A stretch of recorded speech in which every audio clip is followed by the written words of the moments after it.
انت عارف ان اغنية ست الحبايب دي اتعادت مرتين عشان تتسجل؟ الكاتب الكبير أنيس منصور كتب عن كواليس الأغنية دي. بيقول إيه؟ قال إن الموسيقار الأجيال محمد أبو وهاب اتصل بيه وقال له أنا عايزك تعدي عليا بكرة الساعة 7 الصبح عشان هنروح سوا نسجل أغنية ست الحبايب اللي كانت بتغنيها فايزة أحمد. طبعا أنت عارف إن الأغنية دي كتبها حسين السيد، وهي أبكت الملايين حقيقة، وطبعا لحنها موسيقار الأجيال.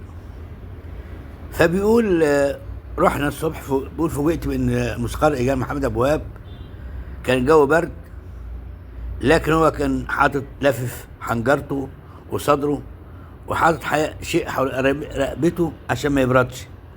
وقال راحوا استديو في فرع الهرم، شارع الهرم، وقال الموسيقيين كانوا سبقوه طبعا وكانوا جاهزين، وهناك فايز احمد.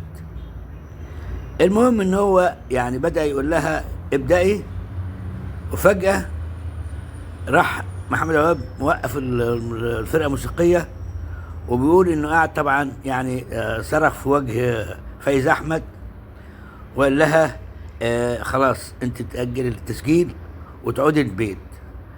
بيقول ان هو قال لها ان صوتك ضعيف، وان قال لها ان ما تسهرش وما تاكلش وما تنامش يعني الا نوم كافي يعني. وفعلا أجلت الأغنية دي شهر، وعشان تسجلها فايزة أحمد راحت أحد الفنادق قبل التسجيل ونامت كويس وما أكلتش، وبدأت تسجل، وأعجب جدا موسيقار أجيال بصوتها.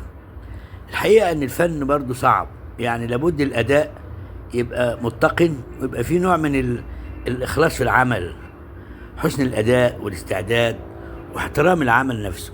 حبيت أقول لك على القصة دي. تحياتي.